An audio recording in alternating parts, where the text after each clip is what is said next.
So Tennessee taxpayers spend around $11 billion a year on K-12 education, and unfortunately, only around 53% of that is actually making it into the classroom. That is around 7% less than the national average. Now, 7% might not seem like a lot, but when you're talking about $11 billion, that means there's hundreds of millions of dollars that should be going to the classroom, but is getting siphoned off somewhere else.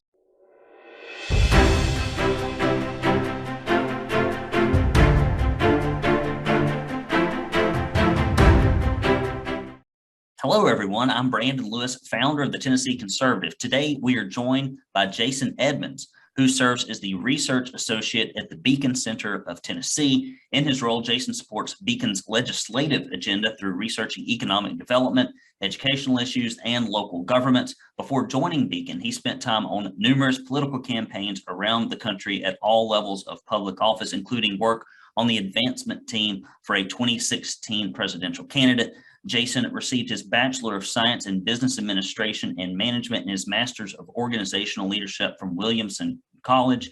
In his spare time, he enjoys golfing, traveling, and woodworking. Jason, welcome to the program, buddy. Thanks for being here. Thank you for that introduction, and thank you for having me. I'm really excited to talk about some recent findings we found in Tennessee education spending. Yes, well, let's talk about it. So I took a look at the recent report that the Beacon Center put out on educational spending, and it's eye-opening, but not surprising. It's kind of like if you know that there's a bad part of town where people often have wrecks that the city needs to fix, and like there's another wreck there, and you're like, oh, it's not surprising that the wreck is there, surprising that the city hasn't fixed it. So education is, kind of like that wreck in Tennessee right now, and it's gotten a lot worse in the last 18 months. First, how informed are Tennesseans about how much money is being spent per pupil, and actually where the money is going, or how much is being spent rather compared to what the government reports? I mean, you found some differences there. Talk about those two issues. Yeah, so we found not just in Tennessee, but nationally, there is a huge disconnect on what people believe is actually being spent on education per student versus what is actually being spent. So the state itself reports that around $10,000 per student is being spent, but in a recent 2020 survey of parents with school-aged children, they believed it was only around $2,000 per student.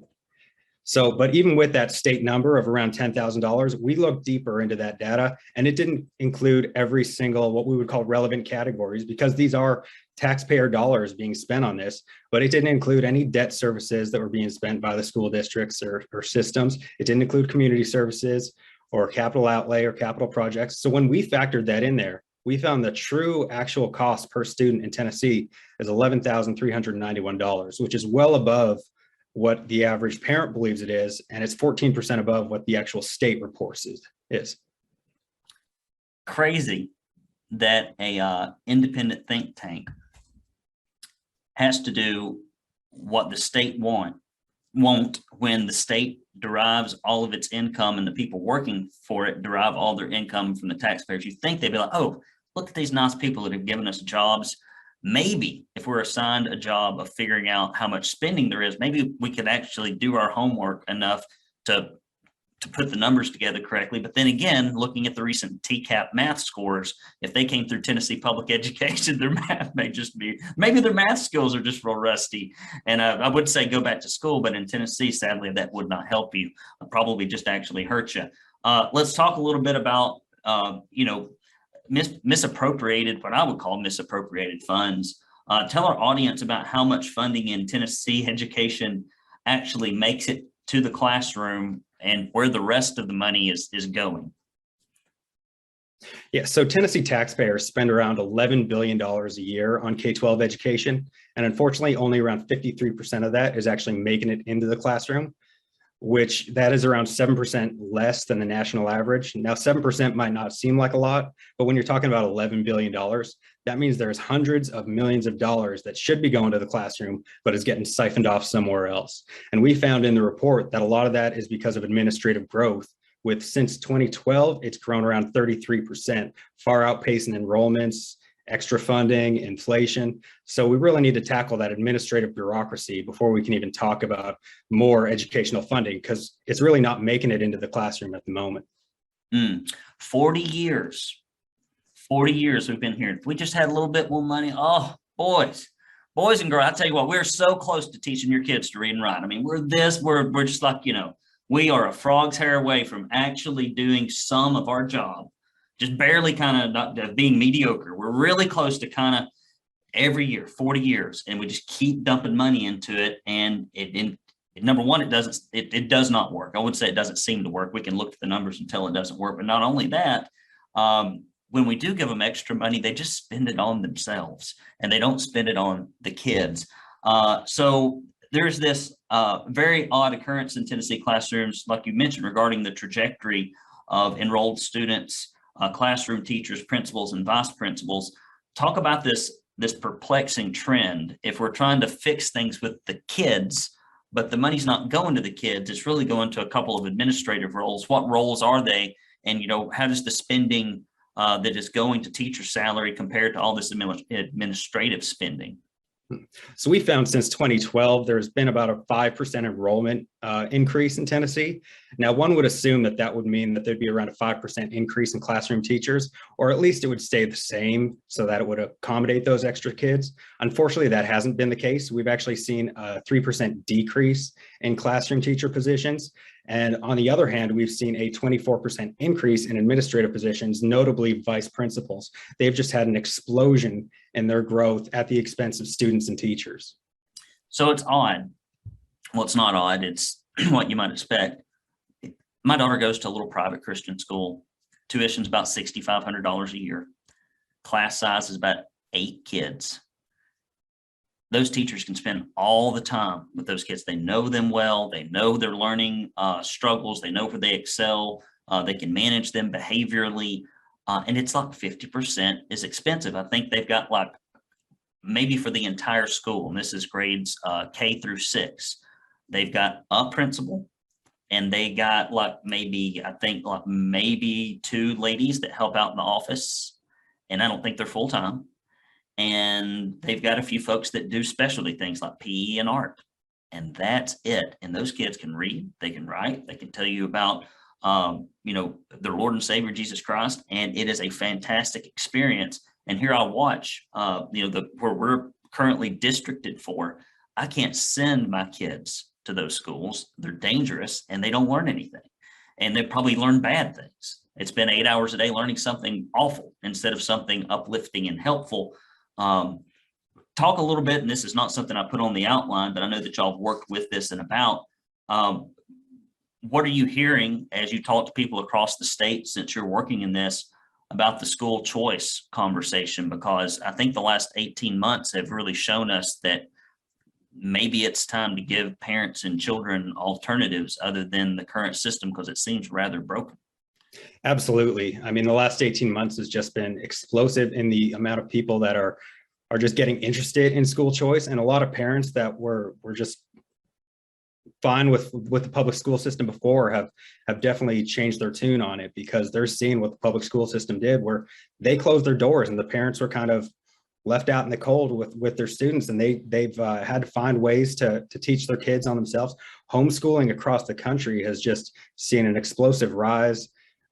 Pods and micro schools, these innovative, tiny little education models have just continued to rise, and school choice is definitely what we've advocated for such a long time, where parents should have a voice in their child's education. So those dollars should really follow the student. It shouldn't go to the district or the system. It should fund the students. I appreciate y'all tuning in. Do share this, guys. Facebook tends to suppress conservative content. Perish the thought. They do. And so if you go and share this, it really helps us fight against that. And also, guys, it costs a lot of money to run this organization. I just get it out of my own hip pocket. I don't make any money doing this. I've got another job that I do. And so if you go to TennesseeConservativeNews.com/support and you give any amount, and I need your money, I'm not going to soft pedal it here. We got reporters to pay, subscribers to acquire. If you go to TennesseeConservativeNews.com, I'll give you 2 proud Tennessee Conservative bumper stickers. If you've given before, give again. Give monthly. Really helps. I don't care if it's $5. And when you do that, you'll also get our handy dandy directory. We'll send you this fantastic directory so you can contact your legislators when very important things like CRT and masking are being taught in our schools. We need to stop it, and when we have lawless executive orders. And if you get $50 or more, you will get this Proud Tennessee Conservative mug. This thing has magical properties, I promise. Some of you watch this on Facebook, but you do not subscribe to our newsletter, which to me is a heinous crime against conservatism, because you never know, they could shut us down at any moment. So please do go to TennesseeConservativeNews.com and subscribe to our newsletter. We'll send you an email, an occasional text, maybe once a week you get a text, and it's typically an interview or some kind of like, hey, you need to call somebody. If I hear something and it's really important, I may text you and say, hey, make a phone call if you care about your freedom and your liberty. So that may happen too. Yeah, I agree. I mean, the point of education is not to build a bunch of government facilities and employ a bunch of government employees. The purpose of education is to prepare the children for life, and to me, prepare them for life in the things that are universally accepted and appropriate, not things like critical race theory and all this gender mess. I mean, if the kids can't, I could even be a little bit of understanding if the public schools taught the kids to read and write. We looked at the recent TCAP scores that came out, which I'm sure that y'all looked at. It's like, it used to be that they were jumping up and down that they got 1/3 of kids to read kind of at grade level. That on track is a little fishy to me. On track, what does that mean? It's a little fishy. 33%. Now it's back down to 25%, which is where it was, I think, a few years ago. And then you look at that little column that's never reported on the right-hand side of the TCAP scores called mastery. That's when you actually know what the hell you're doing in a subject, and it's like 2%. I think there's one grade that's 8%. That seems like an anomaly that needs to be checked out. But it's the numbers for the test scores. And I'm not talking, I don't think testing is the end all be all, but for things like English language arts, you can give somebody a test and say, what's your reading comprehension? You just read this paragraph or two. What did it say? And when you have 4 things and you can't pick the thing that it said, that's a reading comprehension issue. And so what were the Beacon Center's thoughts when when Penny Schwinn, who's, I mean, just doing a bang up job over there, just fantastic, really all about parents' rights. What did the Beacon Center think when those numbers came up and they were just so awful? Well, it's really unfortunate that students in Tennessee really are not being able to be on grade level with really basic reading and writing. And it's doubly unfortunate when Tennessee taxpayers are putting more and more into this education system. But as the report shows, those dollars really are not going to help those students learn more. So we really need to focus on this administrative bloat and this problem before we can even talk about, funding more and more to help these students, because as we can see in the report, it's just not working. No, it is not working. So finally, let's talk about the pace of pay increases rather per role. And again, in Tennessee schools, most people probably think when there is a tax increase or when there is a funding increase in education, that it probably goes in the classroom. When you think classroom, you think, books and curriculum, and you think teachers, like the people that are actually teaching the kids. Where did this money end up on the role side for pay increases? Well, it seems like every year or two we hear about the state allocating more funds to teacher raises. And on one hand, that is true, but it seems to get lost kind of on the way to the classroom. And we saw after inflation since 2012, teachers have actually had a pay decrease of 1.5%. But on the other side, administrators, notably superintendents, they're getting an 8.5% increase, right? So it seems like the legislators are putting it more and more to go to teachers and go to help our students, but it's getting siphoned off along the way to go to administrative bloat and salaries. Well, it's amazing. The government does not do a lot of simple things well. They try to deliver the mail and they lose money every year at this horrendous rate while UPS and FedEx make a profit. They go to the DMV, go to the Social Security office, see what that is like. And that's just processing very simple uniform papers. And when you give the government the task of educating your children, which is a very complex, long 13-year project, I don't think people should be surprised when they fail at it. If they can't do the simple repetitive things very well, they're likely not going to be able to do the complex, lengthy things well that aren't very uniform. So I appreciate you coming here. I'll let you have the last word. Is there anything else that you're seeing in Tennessee revolving around the education discussion that you think our readers or watchers should know about?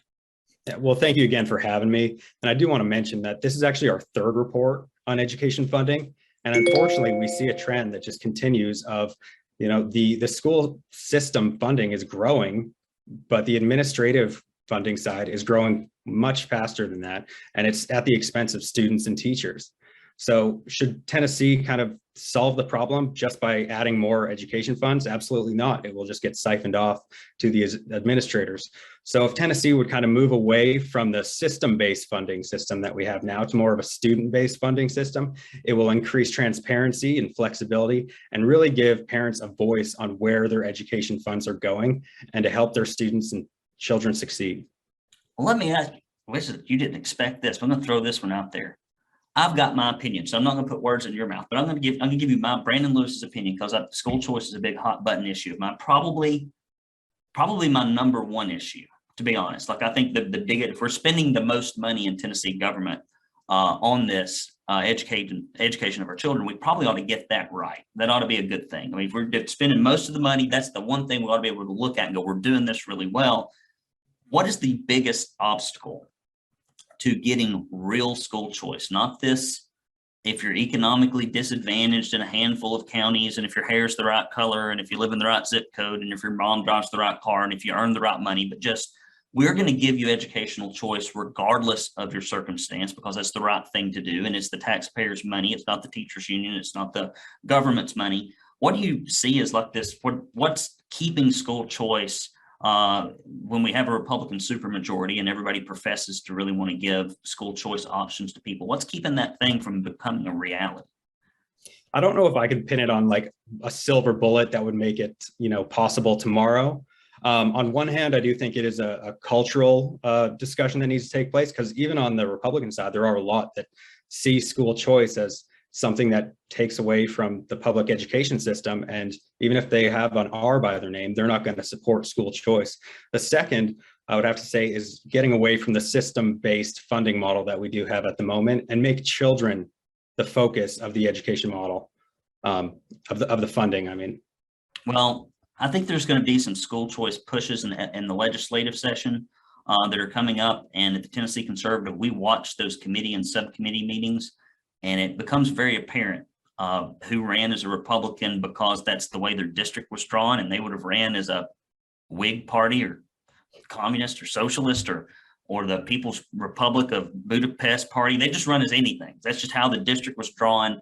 And so they just get elected, and then you watch all this good legislation about school choice get killed and chopped up and minimized in committee and subcommittee. And we're going to really be reporting on that. And sometimes we have to name names. For example, Todd Gardenhire is our state senator. He killed school choice here in Hamilton County when it came through. We got taken out, even though our schools are such poor performers. It really boggles the mind. And to me, keeping a kid for 13 years and them not being able to read or write functionally is it is a legislative and a legal failing, and it is a government failing, but to me, it's a moral failing. And because I taught Millard Mott technical classes just for a very short period of time, for about 2 years after I got my MBA. And I was teaching things like marketing or business operations, and they couldn't write a sentence with a correct sentence with punctuation. They couldn't write a beginning paragraph, 3 supporting paragraphs, and a concluding paragraphs. And these are people that came right out of Hamilton County School that were in their 20s, 30s, and 40s.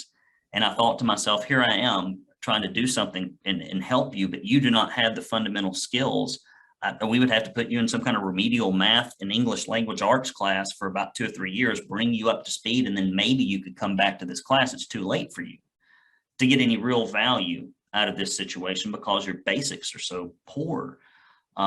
So you just see that stuff, and it breaks my heart. What do you think you're going to see coming down the pike?